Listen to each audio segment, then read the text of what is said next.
It's a wonderful day in the homiehood, a wonderful day for a homie. Won't you be my homie to Taro? I would like to take a moment to just talk about the debate with Caryma Syed, or is it Sad? I don't know. And James DiFiore. I hope I'm saying their names right. But I had the chance to talk to them. I was a guest on James's podcast, which is called Blackballed. And there were many kind of accusations against James and Caryma that they had intended to have me on the show so that they can sandbag me. Which, if you don't know, you can watch another video on my YouTube that gives a great breakdown of what sandbagging even is. And unfortunately, I was not able to talk and communicate kind of like my full opinion during the quote unquote debate.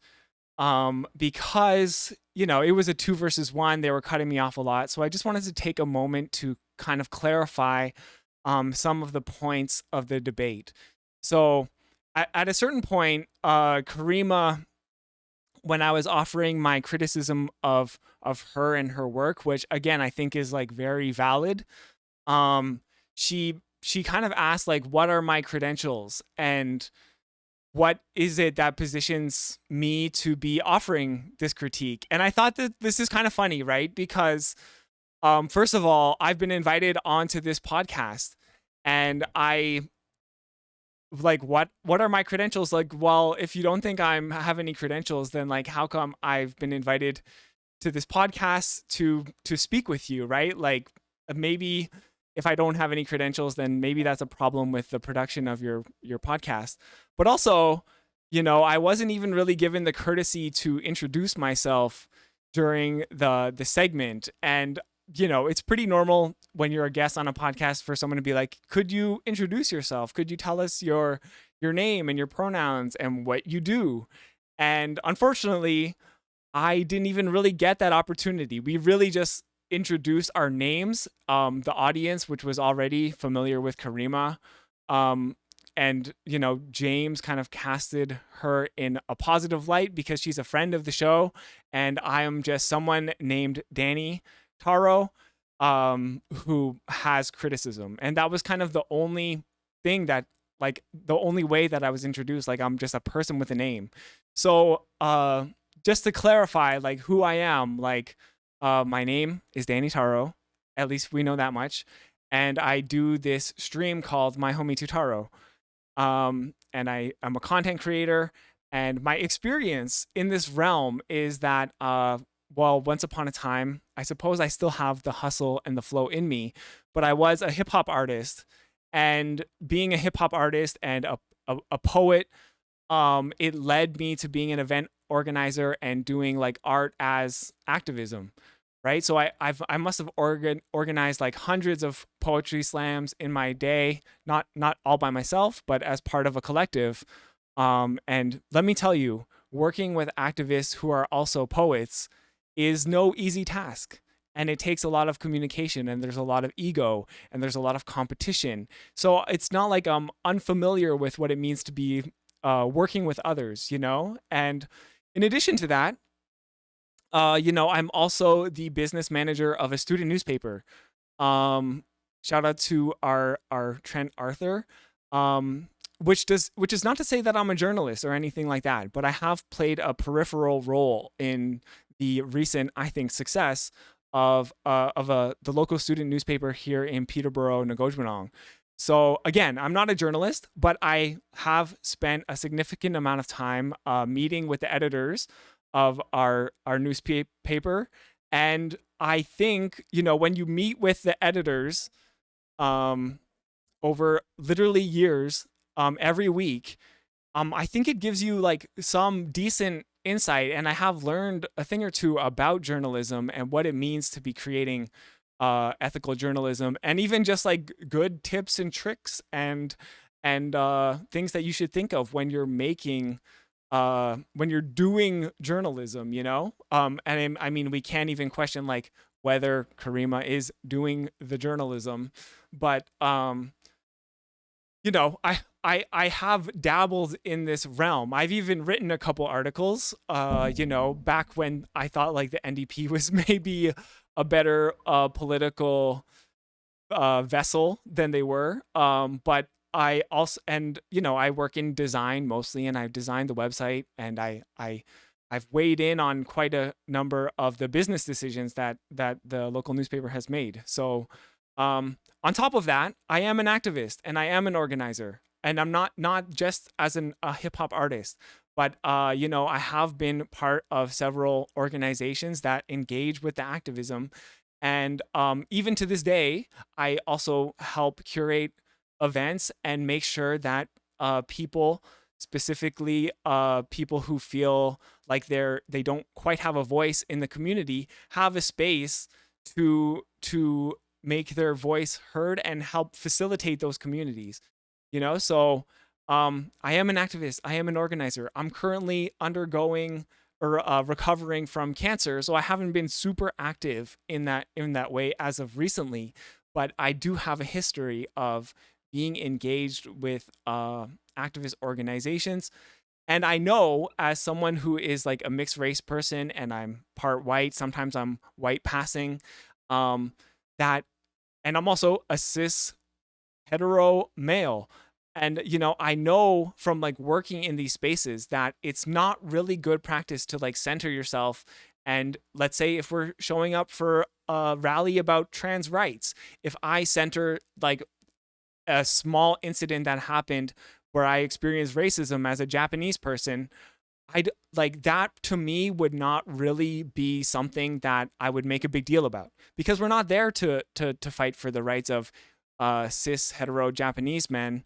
We're actually there to support trans rights. So I wouldn't curate my entire social media feed to play the victim in a case like that. Anyways, on top of all that, as I said, I am a content creator, and I stream here on Twitch, and I'm trying to build my YouTube presence, and I feel like I have worked and I am working towards answering the question, like, what does it mean to be an ethical content creator? And I think of all the things, that might be what kind of like positions me to think and question, like, is what Caryma doing ethical, and is it in good faith, and really, like, what is going on over there? And lastly, as our friend Ribert in chat pointed out, what else qualifies me to be launching this criticism is, well, I live here in the Peterborough and Nagojuanan community, and I work here, and I'm part of the community. And if people in the community are saying like, hey, this is not welcome, and this is something that's causing harm, I think it's perfectly okay for me to be a concerned member of the community. So for all those reasons, I am now finally, several days after the debate, kind of allowed to present. And thank you for listening. And I'm kind of like sorry that maybe I didn't get to have my introduction and position myself as someone who's kind of like experienced enough to be questioning the integrity of Caryma's work. Now, she will say that what informs her work is that she is a lawyer, and I don't really know how that kind of just like automatically gets you the pass to be someone who is like creating this type of content. Like, she's not a documentarian. She doesn't work in media. She's a lawyer, and she understands the law. And part of what I'm worried about is that she only understands the law, right? Like, when you're doing this type of activism, this type of organizing, a big part of it is communication and checking in with people to make sure that they are all feeling okay, and that you are working together in integrity. And you're going to have conflicts, and you're going to have to work out those conflicts. It's not just about, hey, this is legal, therefore it is okay. It's about, hey, is this okay with everyone who's working on this together? And is this okay with the community?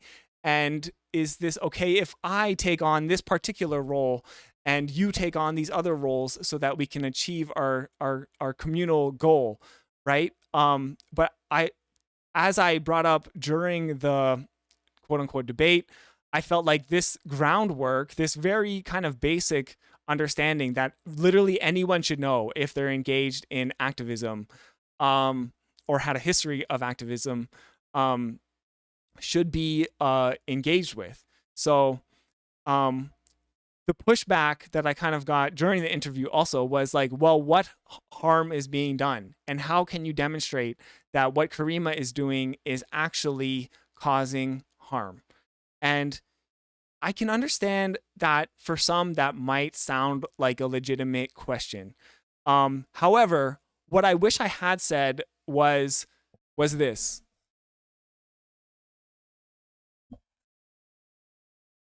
And that is me gesturing wildly to say, well, like, look, just like, look at all the harm that you've caused.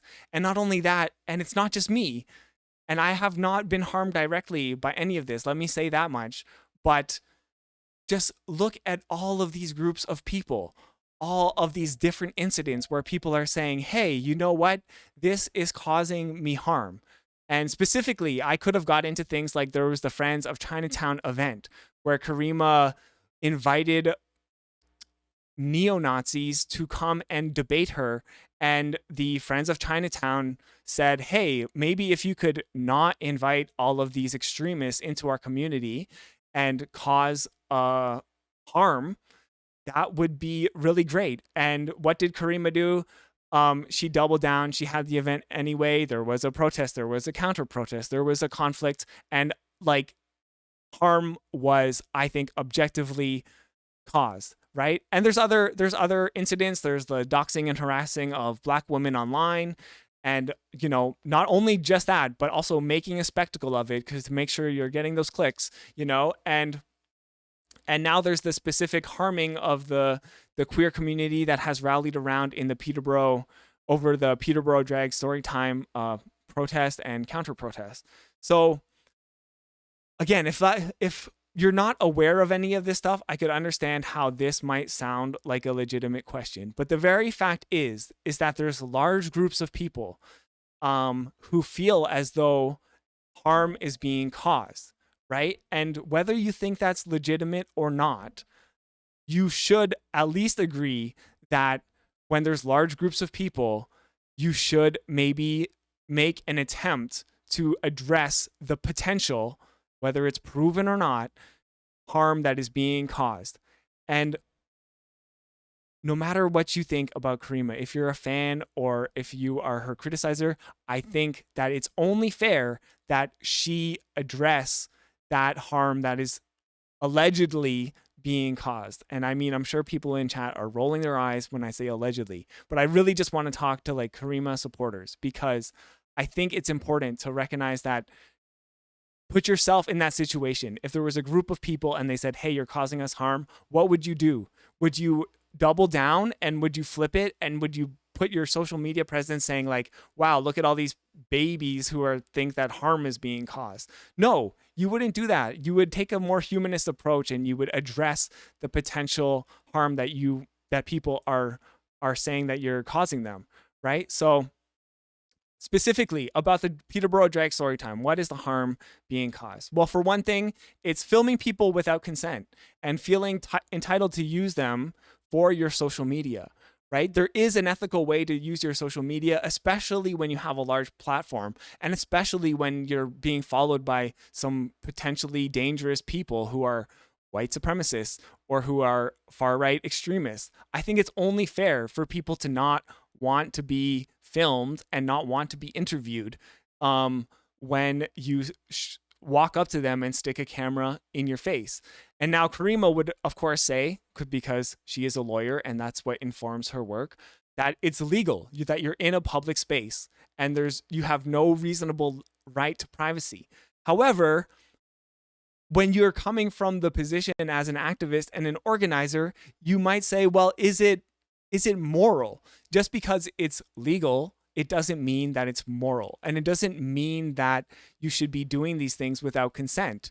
A lot of people might even say that when you're movement building and when you're engaging with activism, consent is one of the most important things, one of the most important foundations of what you're doing, right? And I would be very skeptical of people who push back on this and say, well, you don't need consent because it's legal. It's like, okay, well, we're just talking about what is the right thing to do, what is the polite thing to do, even. So, I think there is definitely harm being caused in that sense because you're acting without people's consent. And then those are the same people who are saying, hey, you're causing me harm. So it's just like for me, it's very obvious. So not only that though, right? But people, they want to know, Caryma, like, are you an ally? And I asked her during the interview, what are your politics? And she said, well, it doesn't matter. But it does matter. It does matter when you're at a protest and there is a group of people there to defend trans rights. And there's a group of people there to say that trans people don't exist and therefore they shouldn't have rights and they shouldn't have space in our community and they shouldn't have space in our public places like the library. Of course it matters what your politics are because those are the intentions that are informing your work. But Caryma, all she said is that, well, the only thing that's informing her work is that she's a lawyer. And we know that she's a lawyer or has been part of the legal team for a known white supremacist. So to what extent is being a lawyer informing her work? Is it that she's a white supremacist sympathizer and that's informing her work? Or is it that she simply sees things as black and white in the eyes of the law and that's informing her work? And it's not authoritarian to simply ask for clarification. And I was accused of this. I was accused of this during the interview, and some people afterwards kind of said, "Well, you're not entitled to know what other people's political affiliations are." And I agree. You're not entitled to know everyone's political affiliation. I don't think everyone needs to walk around with a tattoo of their political leanings on their forehead. I really don't think that. It would be an absurd thing to think that you would need to know. And from an authoritarian standpoint, everyone needs to either agree with me or oppose me, and there's no room in between. But that, again, that was them projecting this idea onto me that I'm an authoritarian simply because I want to know what Caryma's politics are. And she said that it doesn't matter. But again, it does matter, and it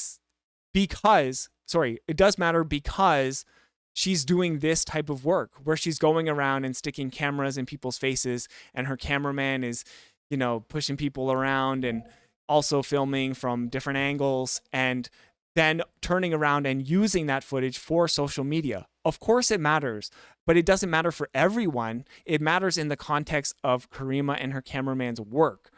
And they insist on doing this work. So I think it's only fair that people have a right to know what the intentions behind the work are. And it's to no surprise, people are curious and they want to know what side of the protest you are aligned with. So again, I don't think it's an authoritarian to ask someone what their political identity is, especially if they're going to insist on being a public figure and covering these political events. So I was accused of being authoritarian. That is a false equivalence. And, there is an active motivation, I think, behind Caryma and James that the far right is equivalent to the far left. And this is horseshoe theory. And it's could also be known as like horse shit theory because it's basically something that radical liberals do to make themselves feel as though they are taking a superior moral stance, right? It's actually not a proven thing that horseshoe theory exists, that if you go so far left that you'll end up on the right.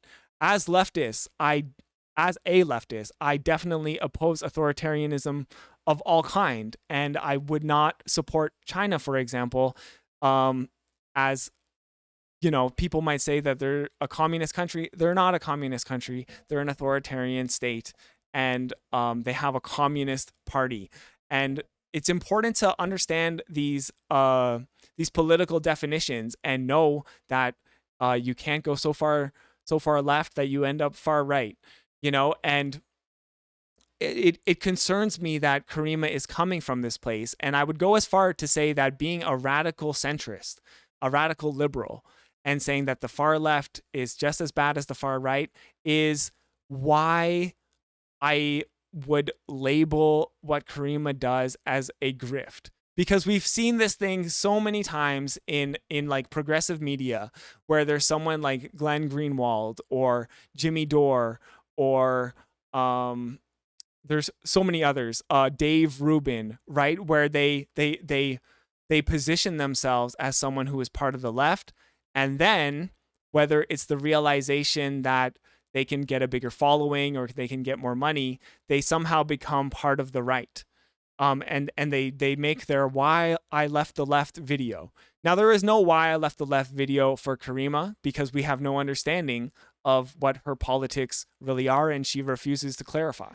So, but I think there is definitely a right to be skeptical of what is going on there, because like we've seen this trope like a million times before. So it's like, do we really even need clarification? It would be nice to hear it right from the mouth of the person who is there.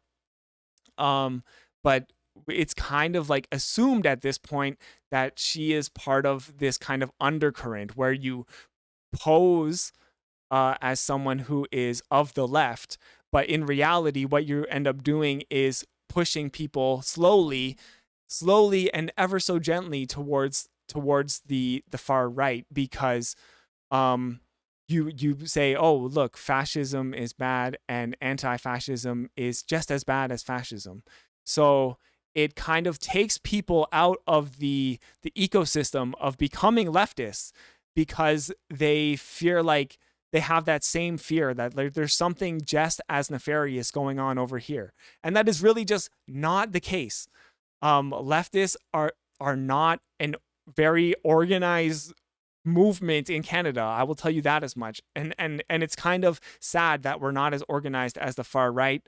And we pose no real legitimate threat to the established systemic systems of Canada, you know, whereas these kind of far right movements, like we can see how established they are, because we know Pierre Poilievre was essentially using them as his base to get elected as the leader of the Conservative Party, and they are the most likely party to be holding power in our next election, if it's not the Liberals. So they are quite more ingrained with the power structures of Canada, and they are a legitimate threat, and they can cause a lot of harm and a lot of damage. So by treating, which is like this, to me, like the ultimate evil, fascism, the same as you would, which to me is the ultimate representation of democracy and what society should be like, which is socialism, to be treating these kind of two sides, the right and the left, as if they are the same, is harmful to the movements that we are trying to build. And inevitably, if you're a good leftist, you believe in harm reduction. And a lot of what we're doing, like, let's say, for example, showing up as a counter-protester at the Peterborough Public Library to defend the rights of trans people, is harm reduction. So by not allowing that harm reduction to really take hold and become its legitimate movement, because you've centered yourself and you've hijacked it and you're actually pushing people away from it, I think that is a perfect example of like why that Caryma's work is doing harm. And, you know, we can debate whether the intentions are to cause that harm or it's coming from a place of ignorance, but I without a doubt believe that it is there. And, you know, I tried to bring up some of these things during the interview, but I was kind of, how do you say, sandbagged, and they teamed up on me, and I had to really just respond to so much that I kind of wasn't able to fully articulate my points. So The last thing is that I was also accused of driving engagement, or I said that we're all content creators here, and it doesn't hurt to drive a little engagement. And this is, I think, where the projection about whether Caryma is actually working in good faith or not really comes out, because she tried to judo flip this on me and be like, oh wow, Danny, like, it's crazy how that just naturally came up, that you said that you're driven by engagement. And to that I would say, absolutely. I'm someone who has a phone and has the internet, and I know how social media works. I know that when I get a like on something, a little like dopamine hit goes off in my brain, and that feels good. I'm not going to be naive, and I wouldn't be dedicating this much time to streaming every day of the week, to creating a YouTube video every day, to learning about the news and trying to educate myself more so that I can better communicate my ideas. I wouldn't be dedicating like what is essentially a full-time job that pays like very little to doing this type of thing if I didn't think that my ideas were worth driving engagement for. And of course I think my ideas are good. So of course, why wouldn't I want people to engage with them, right? And this was kind of like put on me as if I'm doing this in a superficial sense, and I've only covered Caryma because I felt as though it was something that will drive engagement. But I posted one video, and I don't know how it's going to perform. A lot of people ended up retweeting and watching and liking it. I honestly had no idea. It was my first video back from recovering from chemotherapy. And I originally had set out to simply cover drag story time. I ended up covering Caryma because I go on social media and she is the center of attention for some reason, even though there's no value in her being the center of attention. So it's just, to me, it shows how the fact that she cannot say that, yeah, being a content creator is partly about driving engagement. Meanwhile, I've posted one video. She's posted, I don't know, like over 300 tweets and retweets. And if you go to her Instagram page, there's so many videos and so many posts. And it's like overwhelming how much coverage and attention she is like giving to, hey, okay, yeah, she was at the Peterborough Drag Storytime counter protest. Wow. And to think at the end of that, she could say, and also, I don't care about getting engagement on social media, is just like galaxy brain, mind blowing. And to me, that projection is the real indication that her allyship is disingenuous. So, all right. Well, thank you, chat, and my homie Tutaro community, for giving me the chance to clarify these things in a long, drawn out rant. And I think that being able to clarify these points after the interview is part of the value of like why it's great to talk to people like Caryma and James, because we don't have to stop talking as soon as the conversation is over. We can keep talking, and we can look at how they behaved and criticize them after the fact, right? Because we've now captured them in the act. So thank you so much for listening. I'm Danny Taro, and you're listening to my homie Taro. Peace.